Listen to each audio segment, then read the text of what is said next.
And if you were like talking and there was something that maybe you didn't like or they didn't like, it can be easily edited out. But when it's online, it's just there, you know. I agree.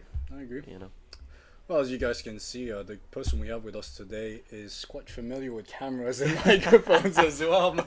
Yeah, I try Good my to best. have you, man. Yeah, Good cheers, to have like. you here, man. Thank you very much. Welcome everyone back to the Shenanigans podcast. Well, it's been an absolute pleasure being able to spread the word of getting new guests onto our show. We recently posted on Facebook expat group, so big shout out to the admins there for letting us post that. Yeah. But anyways, today, so Aaron, first of all, thank you for being here. Delighted to be here. Thanks for having me. Aaron, we've had a short introduction call. What was it? So almost a month ago. What, Yeah, 2 weeks ago? yeah, around that. Yeah, about weeks 2-3 weeks ago now Yeah. at this stage. Yeah, Yeah. about 40-45 minute call. Yeah.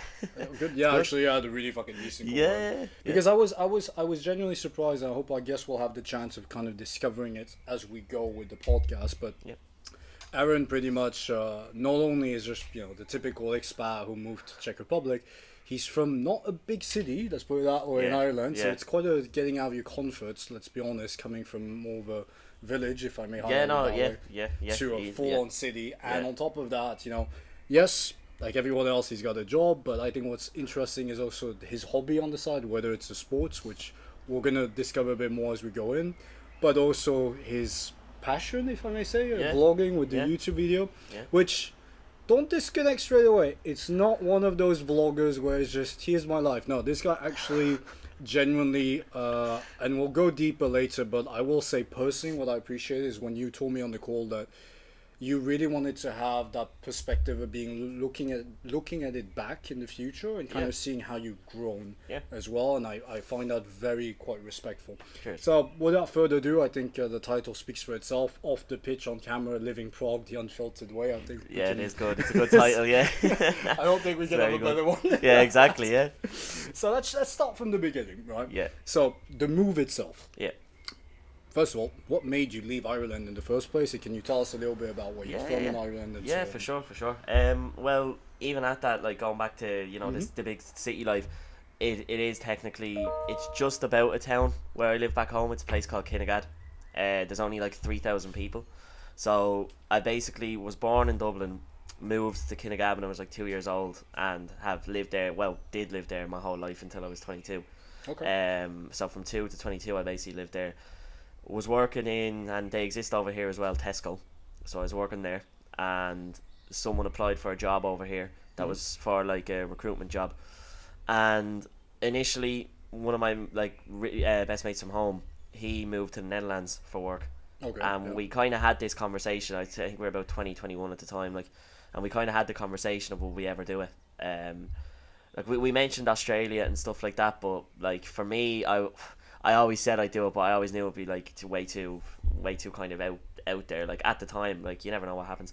Either way, he moved over, but he got accommodation sorted. So I said to the woman who told me about the job, "Oh, what's the accommodation situation? Like for people?" And she said, "Oh, you get out there for 3 months." So I said, "Well, if it's 3 months, that's all it lasts." I had a great network back at home. Well, like obviously like family and stuff like that. They said, if it all goes wrong, just come straight back, act like it never happened. The job that I was in as well, they said it to me as well. They were delighted for me to go, but also said if it goes bad after a few weeks, come back, act like it never happened, all good.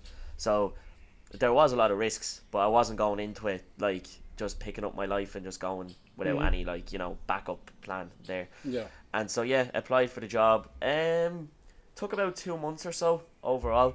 There was a lot of people that was like really happy for me to go. Then there was a lot of people who were like really nervous and stuff like that, especially like yeah, a bit of that, but also nervous as well because like my uncle, like he played soccer back in Ireland like at a professional level, so he went over to America on like a scholarship back then. Okay. So that was like the first time someone left home out of like the whole family, I think. Jeez. And then when I was moving over, then it kind of kickstarted it again. It's like the older members of my family, let's say, they were a little bit kind of like nervous about it and stuff. But it was something that I needed. Like I remember my uncle said it to me. He was like, "Yeah, you need to do this," because like I was just doing the same thing all the time, waking up, going to work, coming home. That was it. Yeah, it was good to like save your money, and I was planning eventually to do a bit of traveling, but realistically, it was just kind of saving, but never had any kind of social life back at home. All I used to just do was just work because I used to enjoy it, but like you were missing out on so much. So then, yeah, that's why then when Prague kind of said it to me, I was like, yeah, 3 months accommodation. I know a lot of people who said it was a great city before I even moved, so it was already positive reviews.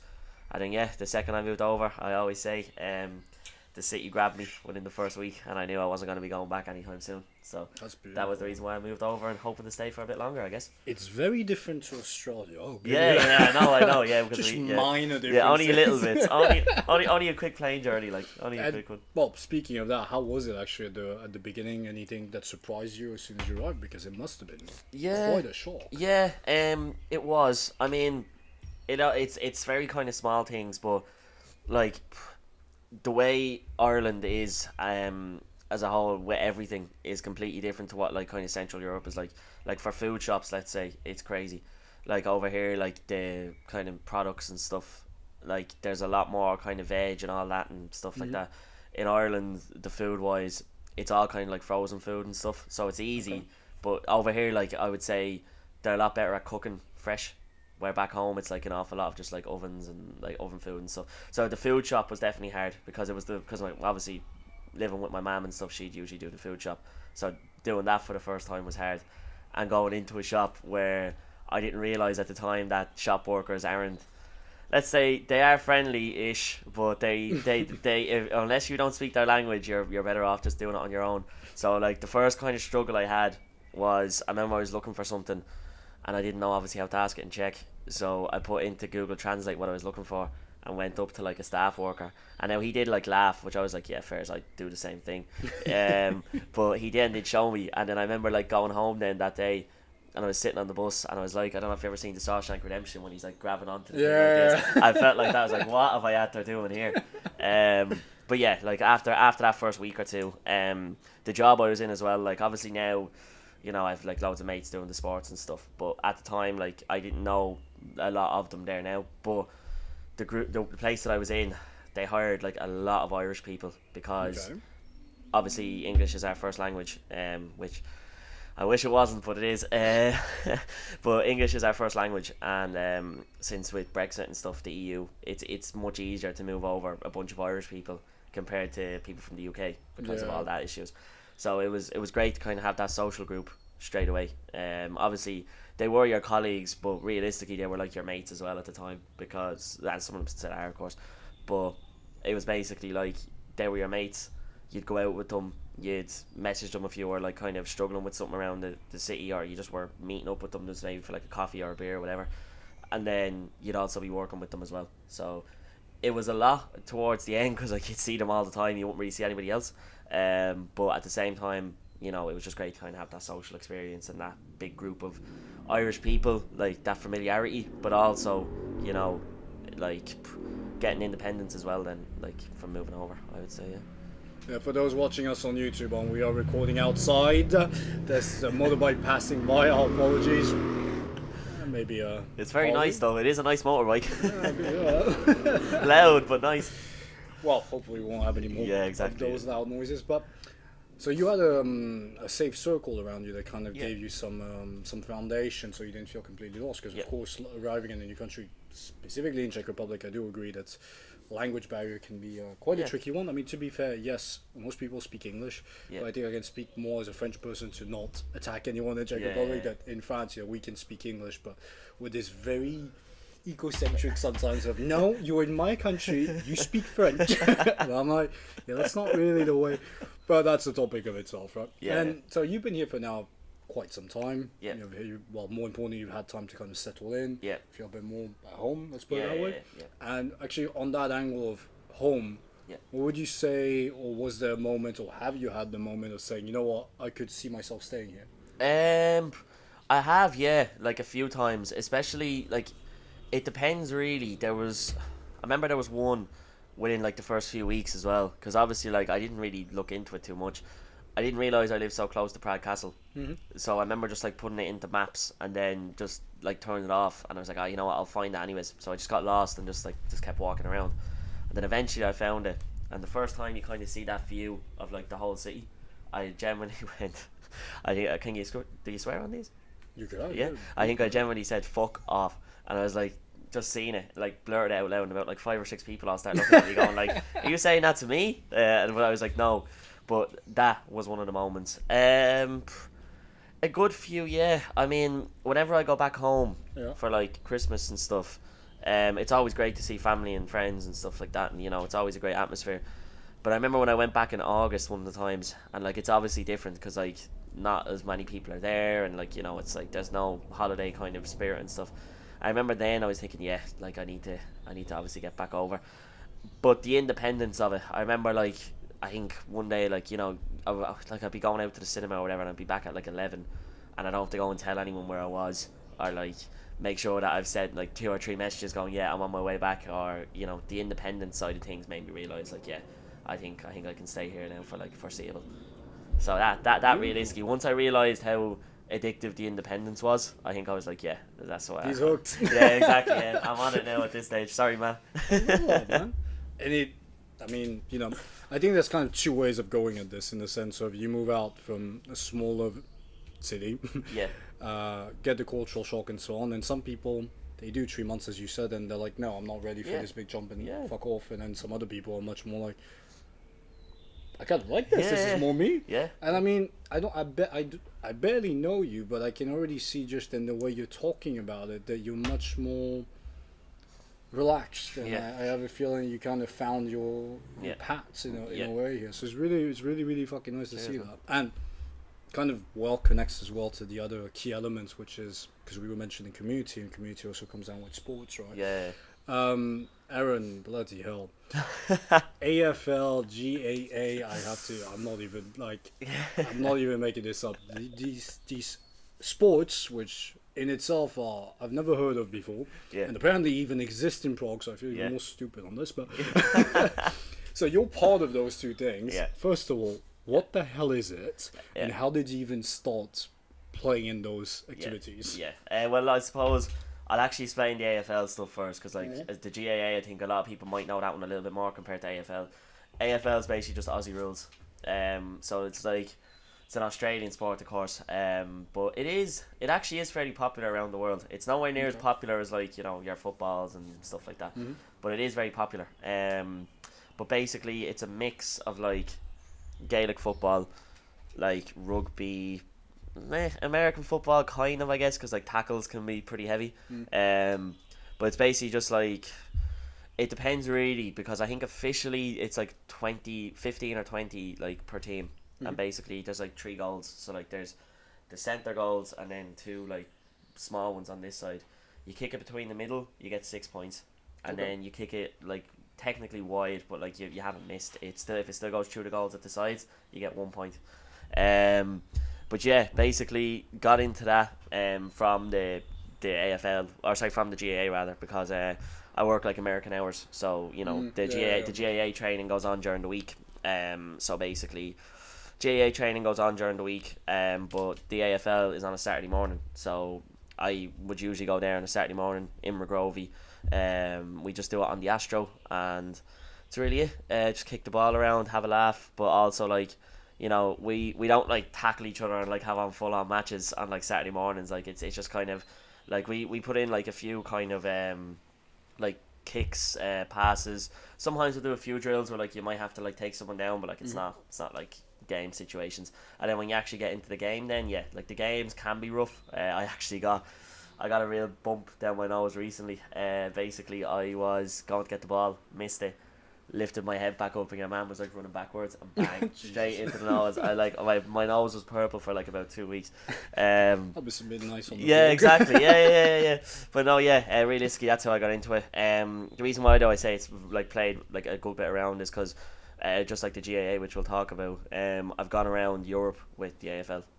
So I've gone to Nice in Poland, which is a really interesting story actually, because they didn't know about the sport either. But as far as I'm aware, a bunch of firefighters were watching it one day, like when they were off on shift, and they eventually were like, yeah, this sport is sick. And you know what the Polish are like, they're great, but they're crazy as well.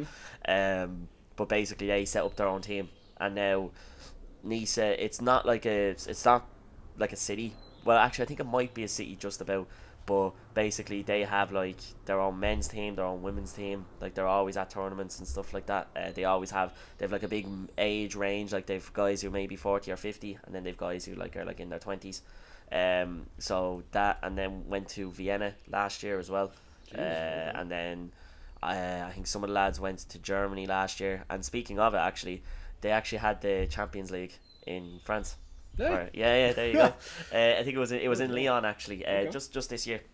So there was there was our team who went. I didn't go, unfortunately, but our team who went. I think there's about 2 or 3 teams from Ireland, two or three teams from the UK. Austria, Germany. So yeah, it's pretty big. Brings a lot of people. Yeah. And how did your team do?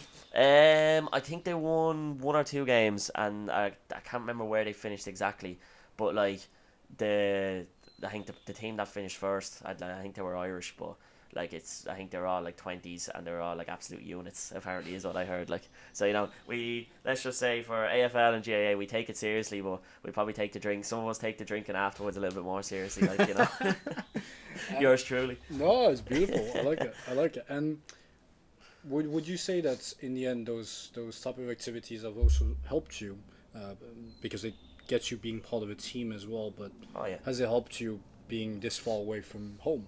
Yeah, no, 100%. Especially with the GAA side of things, because basically, like a lad who I was working with at the time, he went to. It's like another one. It's not really played as much over here. Like, because people are actually a lot more fearful of it. It's called hurling. It's basically like a mix of like baseball, hockey, and like field sports. So basically, it's like a ball called a slitter. So you basically run along with a stick, and then you have to like hit it between the posts and stuff. Anyways, he was there. He went after work one day, so I messaged him, and I was like, "Oh, where is this?" And he was like, "Yeah, I'll bring you up after work on Friday." So I was like, "Alright, cool." Met some Irish people then, and then obviously then met like my best mates and stuff like that there. So many like different people within the group who are Irish, but then a lot of them aren't Irish as well. So it's good to kind of have that like social group there. And yeah, like especially being away from home, you see it a lot more with the college lads, I would say. Okay. Because like they're enjoying it, but like they're also kind of having that kind of Irish college experience with like Irish college boys and stuff like that as well. So yeah, I would definitely say it. And then being able to like travel around with people as well, obviously that's the best part. Get to travel with lads, do something you love, Yeah, have a few pints Yeah, after exactly, it, yeah. meet more people. Yeah, exactly. Jesus Christ, why do you still have a job? Man? Like, go full time on this. This is a life, man. I know, yeah, it is good. But no, like I think the thing is as well that's good. It's like it's not all just lads. Like we've some like we've the women as well who do it. So like we've the women's GAA as well. That's good. Okay, so there's quite some diversity. Yeah. Okay, cool. And like and women the AFL as well. That women's team is just starting to get going now. We're having like some players. Yeah. Nice. Because like with the GAA, a lot of us are kind of around this age now, so like 20s and stuff like that. But with the AFL, there's a few like lads who kind of have like wives and like children and stuff. So they're kind of either bringing them along to training, or some of them are actually playing. So it's great Cool, to kind man. of have that. Yeah. Okay. Well, Decathlon, if you're watching us, Yeah, help I him wouldn't out. mind it, he wants to do this on more full time if he could. Yeah, please. I love that. You know where I'm at. Well, actually speaking, we know where you are. We'll be mentioning in the description, which connects as well to this other hobby, this other point that you have, which is in regards to vlogging as a hobby. As I mentioned at the beginning, we're not necessarily looking at it from the angle. Yeah. Do I want to be famous, No, yeah. TikTok star? I don't think the end goal is pretty much there, but. No. I would definitely want to start with just again the beginning, which is what made you press record in the first place. Yeah. And add on top what kind of was because I feel like the goal, even for us in this podcast, they evolve over time. As you get better, you can well, actually this might be right. Yeah, you gotta push in that direction. Yeah. And what was the original kind of goal? The original goal really was like what we were talking about, really, just for something to look back on. Like, I like it all actually. The YouTube stuff actually didn't even like. I used to upload some stuff when I was back home in Ireland, but like there was nothing to actually upload. 'Cause there was no content. It was just like me like going, here's the football news from the week. That was it. And like I was like, but the only people who would watch it which was great. But like my mates used to watch it, and they used to always be like real like, oh yeah, this is great, all that sort of stuff. So it was always good to kind of upload for them. But then I was always thinking it when I was like 18, 19. I was like, well, if I actually ever do end up doing something, I do want to like record it and just kind of look back on it. And then like last year or so, I uploaded like, I think it was 2 TikToks. It was one of them, me leaving Prague at like midnight, getting to Krakow at 7, walking around for like 12 hours, and then just getting the bus back. So I done like a big video on that, and my mates liked it. And then I done one then when I done the same thing in London. Yeah. So I flew over, left Prague at like 7 in the morning, got to London at about 8:30, 9, walked around for like 5-6 hours, met my mum, my sister, and my cousin, and then flew back to Prague then that night and met the lads in one of the Irish bars called the Three Fiddles. So we basically went there and done that, and then like my mates were saying like, oh yeah, this is good, but you should do it more like long form content. And I was just like, yeah, you know what, fine, yeah, I will. So basically started doing all that, and yeah, just realistically just wanted something for myself to look back on, but for like people who have known me or have gone on these trips with me and stuff to kind of look back on, going like, oh yeah, I've done this and I've seen this and stuff.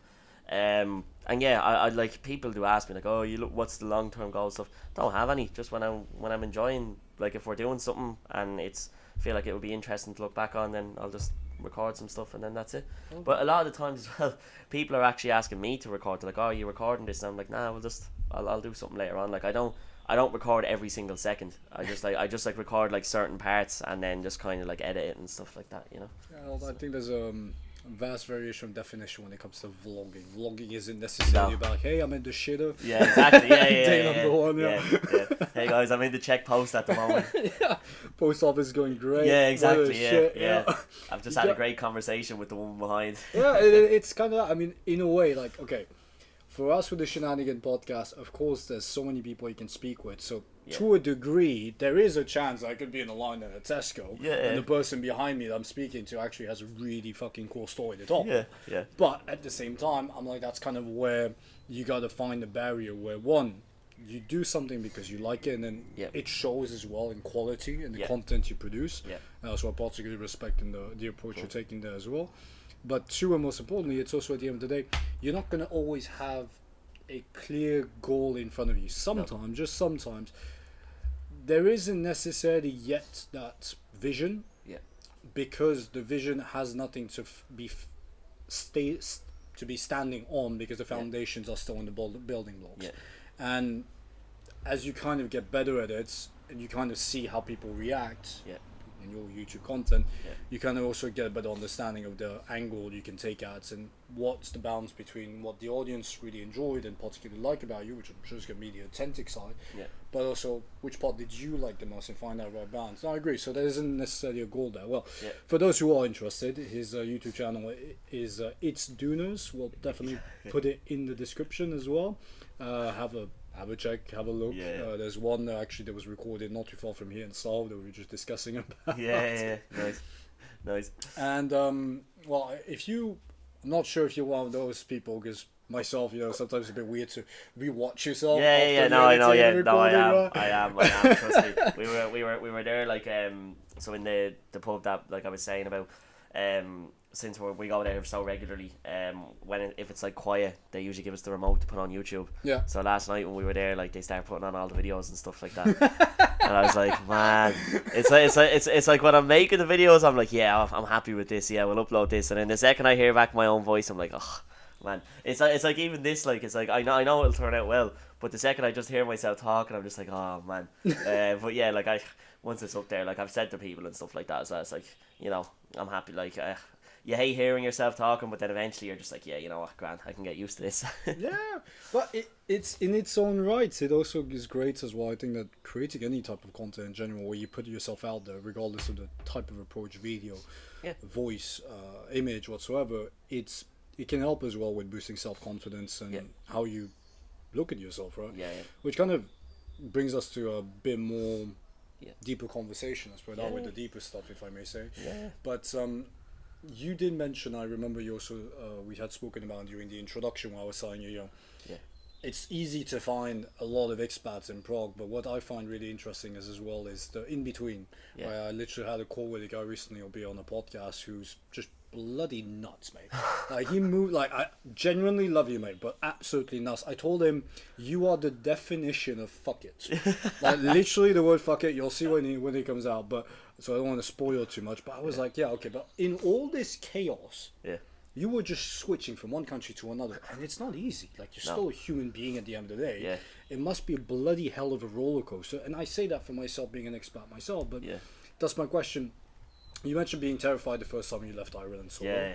What did that feel like, and how do you think you've changed since? Like, I kind of want to add change since in the sense of, if one day you were to decide to move out again, do you think you'll feel the same emotions as you did the first time you left, or would you feel you're a bit more, okay, I got this. Yeah. And now I know the the drill. No, I like that. Look, so the first time, I wasn't too terrified actually leaving to move to Prague, because the fact that there was like a lot of stuff that was already set up, like the accommodation, the job and stuff like that. So I already kind of knew then, like, you know, I'll be fine here.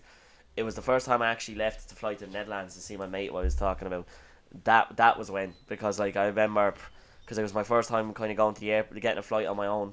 No one else there. Like, I was just petrified, because like it was the unknown. Like, I've never done it before. You never know what happens, security, all that sort of stuff. There wasn't really anyone in the family who could back you up apart for the exactly.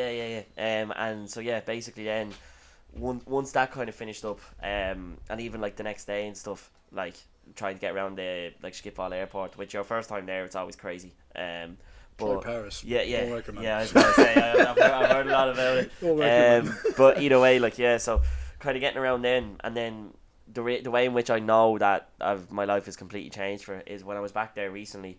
There was like a bunch of train strikes going on, so you had to like get one train to another train and stuff like that. Okay. Now, if that was back in 2021 when I flew over there, good luck. I would have been absolutely petrified. I was like, I don't know what to do.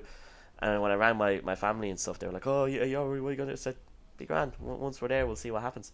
Which a few years ago, I would have never been like that. I was always just kind of like thinking of, what's going to happen next? Everything needs to be set up like 5 steps ahead. Where now I'm just kind of like, now I'm just kind of like, look, we'll see what happens.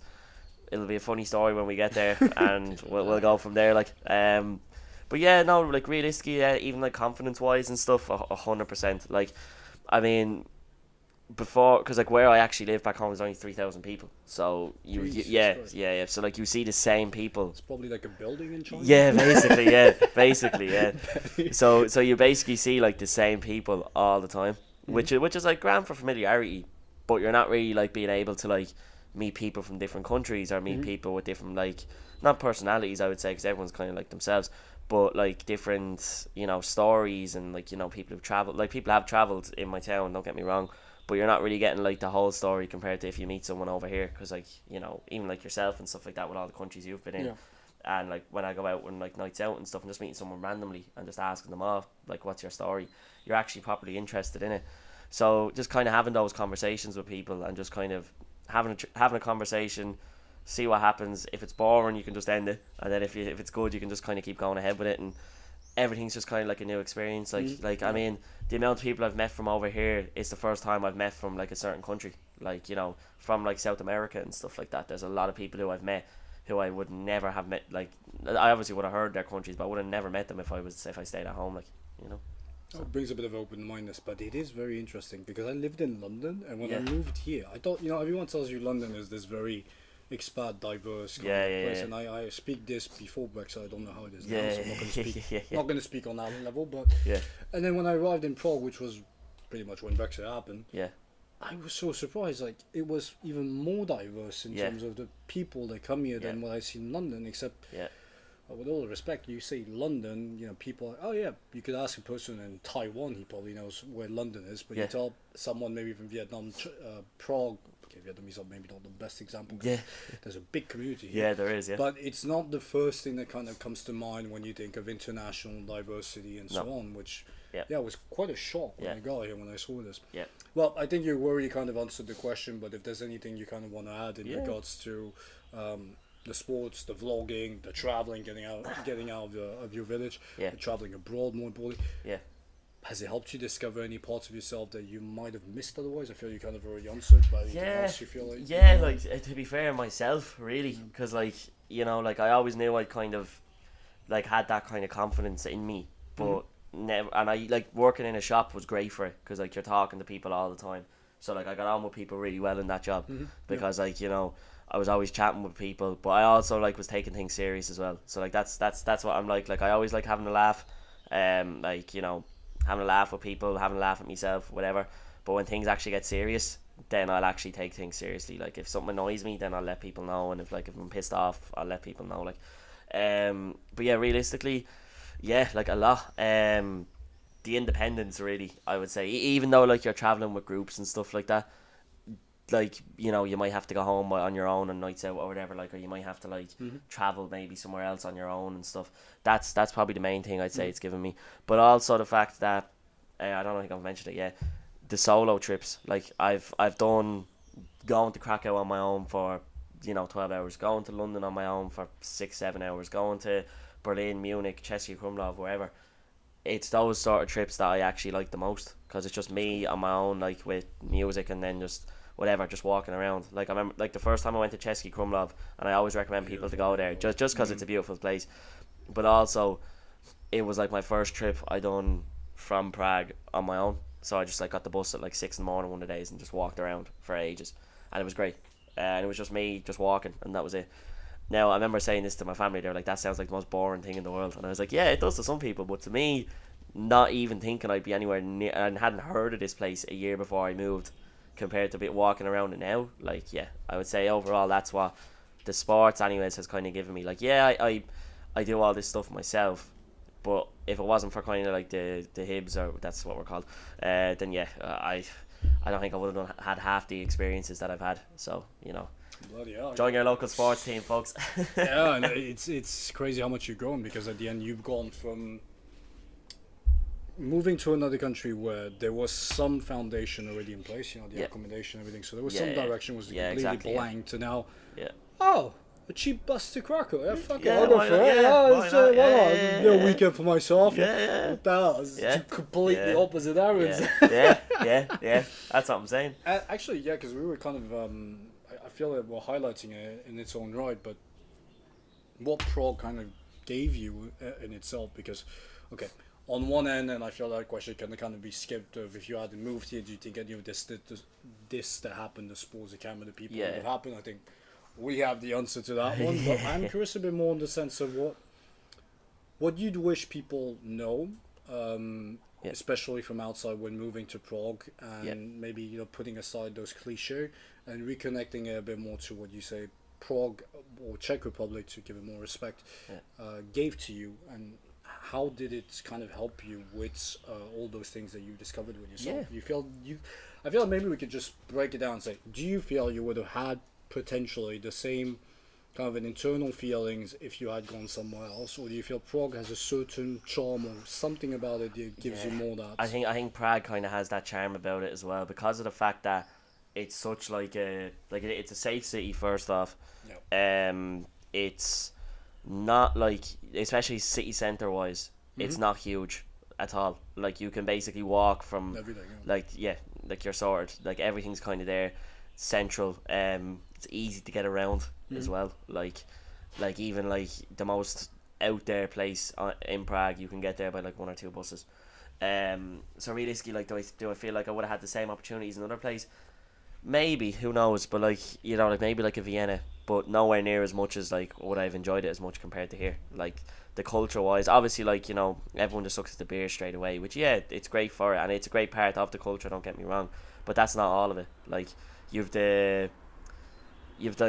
music and stuff like that as well, which is good. You've the like entertainment and stuff like that as well, which is good as well. The language, it is tough. But people like the Czechs kind of have this kind of thing where like, and it's, in my eyes, it's kind of like this with every generation. It's not just the Czech people. Like it's the same with kind of Ireland and stuff as well. It's like it's just usually the older people, which is fair, because like older people, you're moving over, they've had to speak the language for so long. Like I would never expect them to speak the same language I speak. I've always found like it's like the younger people who are kind of like around our age and stuff that are always like friendly with it. Like if they see that you're maybe not with the language, but you're trying to get involved in their culture, or you're like the fact that you try. Yeah, exactly. But like realistically, like just I would say Prague is just, yeah, I don't know. It's such a weird one because it's like I love the place to bits, but yeah, I wouldn't have a bad word to say about it. But no, realistically, like the hard parts though, yeah. Because I was trying to actually think what was I gonna say. The hard parts is I know a lot of people who move over, who physically move to who physically moved, but mentally they were still stuck back at home.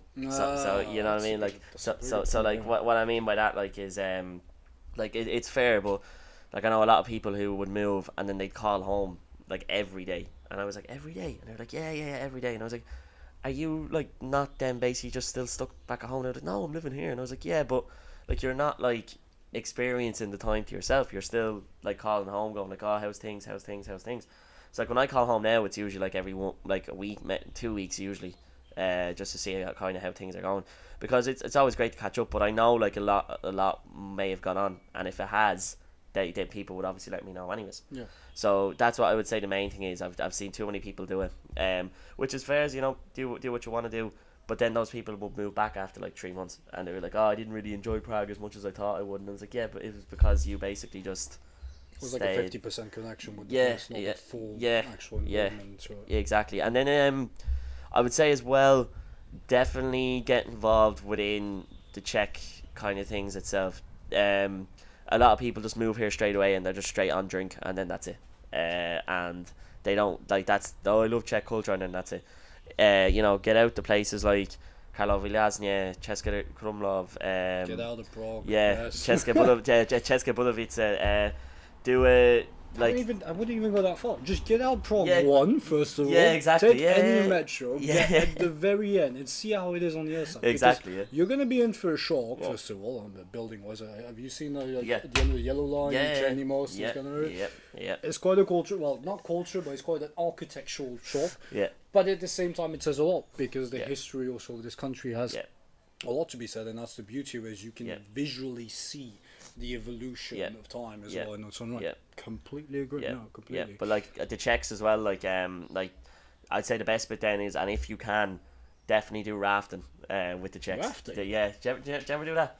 I mean, I've been rafting, but why particularly rafting with the Czechs? Because like basically so it's part of the sports again. Basically, rafting over here is like a huge thing during the summer months. So it's basically along the Vltava River, and there's a lot of like set up stops where you can basically, you know, you can stay overnight on the Friday, like in accommodation or in a TP.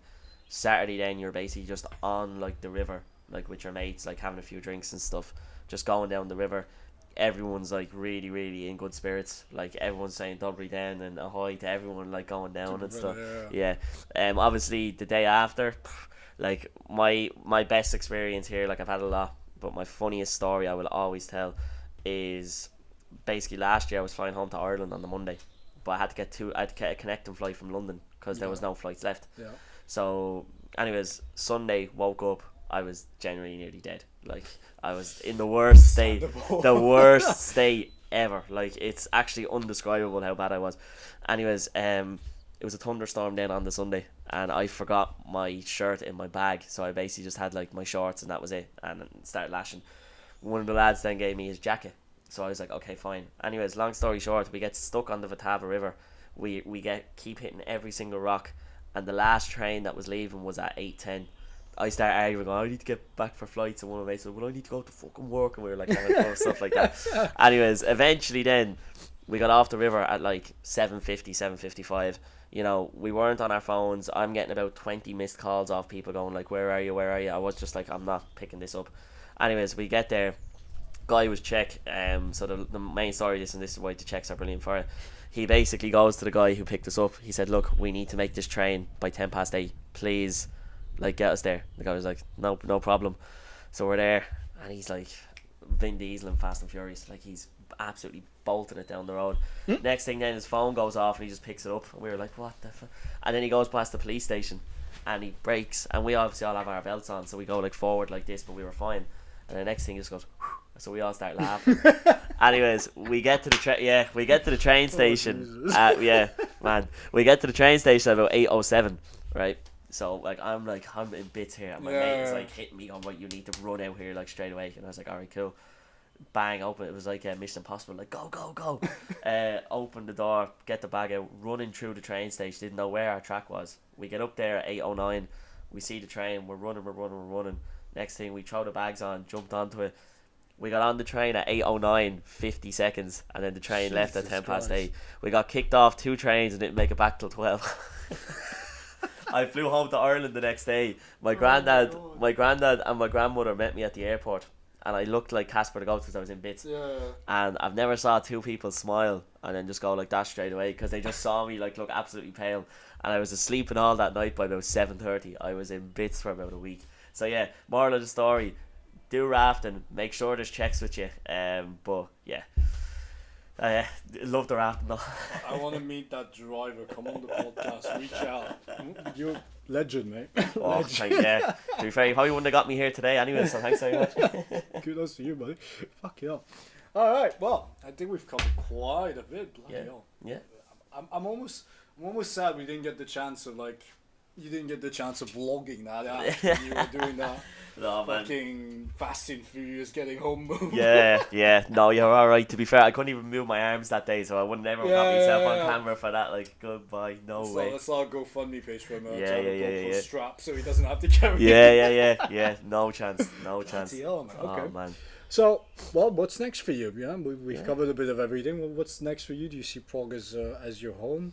How do you see moving forward? I mean, I always say it, like it's a weird one though, that one, like, because it's like people always say it to me, but it's never like a secure, oh yeah, definitely 100%. Yeah. Like I usually say it, but do I mean it? Because like you never know what happens tomorrow. Like there could be a thing where maybe I might have to go back. Do I want it? No. Yeah. Because like of all this sort of stuff, like there's nothing that's pulling me back.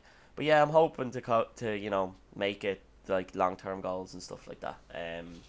I know a lot of lads who, like, especially older guys out here who was kind of on the same wavelength as myself, going, oh yeah, we'll see, and now they've been out here for like 12 years and like have a wife and kids and stuff like that. So many of us. So you know what I mean, like, but yeah, but yeah, like that's the plan realistically, just to kind of stick it out here, and I always just say we'll just see what happens, like realistically. I've been asked a few times, are you move, like when you go back for Christmas, the first question I always get asked is, are you moving home anytime soon? And I was like, no, like, because I just know I'll end up just going back into the same kind of schedule again, yeah. But like even at that, like whenever I go back for Christmas and stuff, it's great, but eventually then it's just like me being back again like I was like before I moved. So it's like, small space, like you're just stuck inside and stuff like that. Like there's no way you can really just get up and walk to, like you can walk around the village, but it's the same place I've known for like 20 years. Like I can do it with my eyes closed at that stage. But yeah, no, not for the foreseeable anyways. Hoping to stick it out in Prague for long term, and we'll see what happens. Alright, fingers crossed. Yeah. And I guess I want to finish it off on one question. Yeah. So, which in itself, I feel like me saying this is a bit a spoiler for the next podcast. Visualize yourself, eyes closed, on the plane, sitting next to you as you fly out from Ireland to Czech Republic, and you're sitting next to yourself. That same Aaron, freaked out, nervous as hell. Yeah. What would you tell him? Oof. Tough one. Yeah. Oh God. Well, self-reflection. yeah, no, it's good. It's good.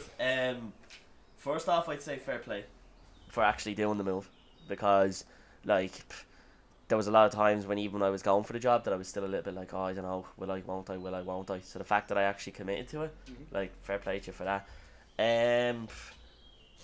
Get rid of all the panic, like as in like you're gonna be a completely different person. Like, God, yeah. So it's a mad one, that. It's a good one though. I like it. What else would I say to myself? And just realise that you're gonna make mates here now who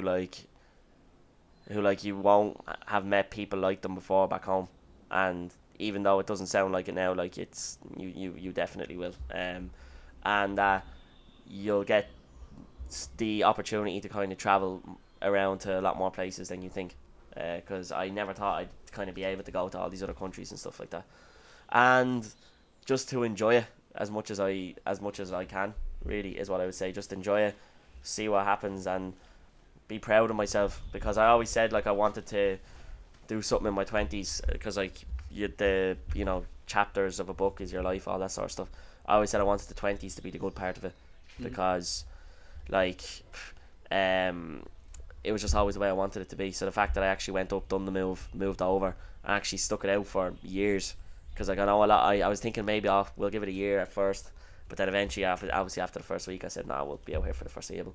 So yeah, I would just say the way to kind of break it down, enjoy it, be prepared for some hard times at the start, and yeah, just power through it, and it's gonna be unbelievable. Is probably what I'd say to end it. Yeah.